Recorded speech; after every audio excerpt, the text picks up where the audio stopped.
आ रहा है सबका साथ, सबका विकास और सबका विश्वास। लेकिन ये हो क्या रहा है कि प्री मैट्रिक स्कॉलरशिप तक खत्म कर दिया आपने।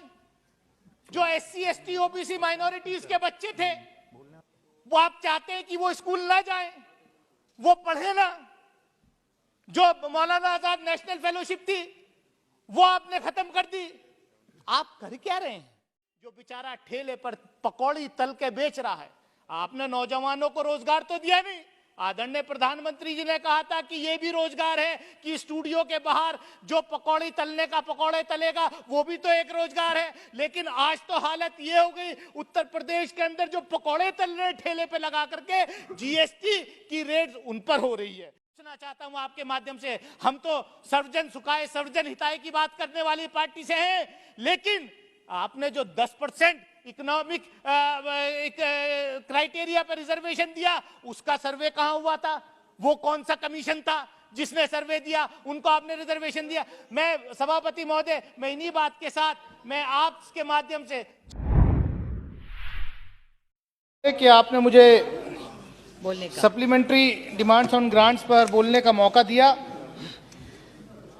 मैं यही कहना चाहूंगा कि demands on grant, supplementary demands on grants को तो हमें पास करना ही है, लेकिन इसकी स्क्रूटनी करना भी हमारा दायित्व बनता है। 3,25,000 करोड़ से ऊपर की सप्लीमेंट्री ग्रांट्स जो हैं, कैश फ्लो हमें अंदर इसमें देना है। मैं आपसे के माध्यम से, माननीय वित्त मंत्री जी शायद इस वक्त यहाँ मौजूद नहीं है, MOS हैं, और मैं उम्मीद करता हूं कि जब वो जवाब देंगे तो इस बात को भी ध्यान में रख करके जवाब देंगे। यहां कल से बहुत चर्चा हो रही कि साहब माननीय सदस्य, ये गैस सब्सिडी तेल कंपनियों को सरकार सब्सिडी दे रही है, इसलिए ये खर्चा जो है सप्लीमेंट्री डिमांड्स लाना जरूरी है। मैं आपके माध्यम से माननीय मंत्री जी से सिर्फ इतना पूछना चाहूंगा कि क्या ये सही है कि जो रशिया से क्रूड ऑयल हम लोग सब्सिडाइज्ड रेट्स पर इंपोर्ट कर रहे हैं, ऑलमोस्ट 32% सब्सिडाइज्ड रेट पर रशिया से क्रूड इंपोर्ट हो रहा है। आखिर ऐसी कौन सी वजह है कि जो भारत सरकार की जो ऑयल कंपनीज हैं वो डायरेक्ट इंपोर्ट क्यों नहीं कर रही?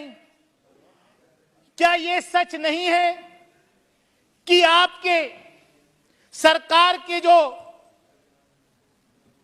खास जिन पर आशीर्वाद रहता है 2-3 कॉरपोरेट्स पर, वो लोग सस्ते दाम पर रशिया यूक्रेन वॉर का फायदा उठा करके रशिया से क्रूड इंपोर्ट कर रहे हैं 32% सब्सिडाइज्ड रेट पे, और फिर उसको रिफाइन करके एक्सपोर्ट कर रहे हैं यूरोपियन यूनियन वगैरह में।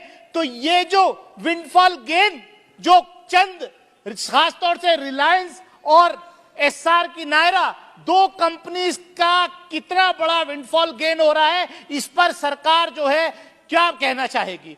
क्यों नहीं सरकार की तेल कंपनियां डायरेक्ट ये काम करती, ये बिजनेस करके, और हमारे जो गरीब जनता जो डीजल पेट्रोल 100 रुपए लीटर पर खरीद रही है, उसका फायदा अगर उसको पहुंचे तो मैं समझता हूं कि 50 रुपए लीटर डीजल और पेट्रोल आम जनता को मिल सकता है। मैं जो है, अब मुझे पता नहीं किसकी कंपनी है, शायद जिसके लिए आप पहले काम करते थे एसआर की होगी, मुझे नहीं मालूम किसकी है। मैं सिर्फ इतना कहना चाहता हूं माननीय सभापति महोदय कि हम लोग यहां पर इतनी बड़ी बड़ी बात कर रहे हैं। इस सरकार ने, अभी बात हुई इकोनॉमिक पैरालाइसिस की, आज कौन सा इकोनॉमिक पैरालाइसिस नहीं है? आज तो गब्बर सिंह टेरर से सारे छोटे मोटे व्यापारी परेशान हैं। आप भी आते हैं सर, पिछले 3 दिन पहले मेरठ में भी वही हाल था, अमरोहा में भी वही था, बरेली में भी वही था। जीएसटी के नाम पर रेड जो है, किसी बड़े उद्योगपति घरानों पर रेड नहीं करती है सरकार, ऐसे लोगों पर नहीं करती जिनका मैं नाम ले रहा हूं, उनको तो जो एग्जेम्पशन दे देती है। लेकिन जो बेचारा ठेले पर पकौड़ी तल के बेच रहा है, आपने नौजवानों को रोजगार तो दिया नहीं। आदरणीय प्रधानमंत्री जी ने कहा था कि यह भी रोजगार है कि स्टूडियो के बाहर जो पकौड़ी तलने का पकौड़े तलेगा, वो भी तो एक रोजगार है। लेकिन आज तो हालत ये हो गई, उत्तर प्रदेश के अंदर जो पकौड़े तल रहे ठेले पे लगा करके जीएसटी की रेट उन पर हो रही है। सभापति महोदय, मैं कहना चाहूंगा आपसे कि डिमोनेटाइजेशन आपने किया कि साहब टेरर खत्म करेंगे, ब्लैक मनी जो है कैश खत्म करेंगे, नकली नोट खत्म करेंगे। मैं समझता हूं डेटा सबके पास है, नकली नोटों का सर्कुलेशन उस वक्त से ज्यादा हो गया, जो कैश करेंसी प्रिंट थी आज 2 गुना से ज्यादा हो गई। तो आपकी जो पॉलिसीज हैं उस पे आप क्या कहना चाहेंगे? मैं माननीय मंत्री जी जब जवाब देंगी तो ये मैं उम्मीद करूंगा कि ये मुझे बताएंगे। सभापति महोदय, मेरा समय है, मैं आपके माध्यम से, सभापति महोदय, इस देश का विकास, माननीय प्रधानमंत्री जी का नारा है सबका साथ, सबका विकास और सबका विश्वास। लेकिन ये हो क्या रहा है कि प्री मैट्रिक स्कॉलरशिप तक खत्म कर दिया आपने। जो SC ST OBC माइनॉरिटीज के बच्चे थे, वो आप चाहते हैं कि वो स्कूल ना जाएं, वो पढ़े ना। जो मौलाना आजाद नेशनल फेलोशिप थी वो आपने खत्म कर दी। आप कर क्या रहे हैं? सच्चर कमेटी ने इस देश में बताया, डायग्नोज किया कि किस तरीके से इस देश के अंदर माइनॉरिटीज के बच्चे जो हैं, पर्टिकुलरली मुस्लिम माइनॉरिटीज के बच्चे कितने पिछड़े हैं, वो स्कूल नहीं जा पाते। रंगनाथ मिश्रा कमीशन ने उसका इलाज किया। सभापति महोदय, मैं 2 मिनट में अपनी बात खत्म करूंगा। रंगनाथ मिश्रा कमीशन ने उसका इलाज दिया, लेकिन सरकार सुप्रीम कोर्ट में एफिडेविट देती है कि साहब रंगनाथ मिश्रा कमीशन ने तो सिर्फ जो है 4 दीवारी में बैठ करके ये रिपोर्ट तैयार कर दी। मैं पूछना चाहता हूं आपके माध्यम से, हम तो सर्वजन सुखाय सर्वजन हिताय की बात करने वाली पार्टी से हैं, लेकिन आपने जो 10% इकोनॉमिक क्राइटेरिया पर रिजर्वेशन दिया, उसका सर्वे कहां हुआ था?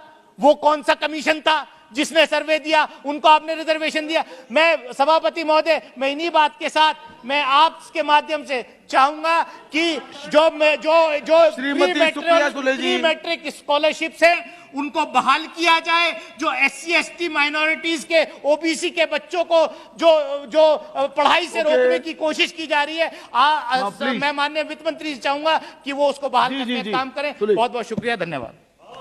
Thank you sir.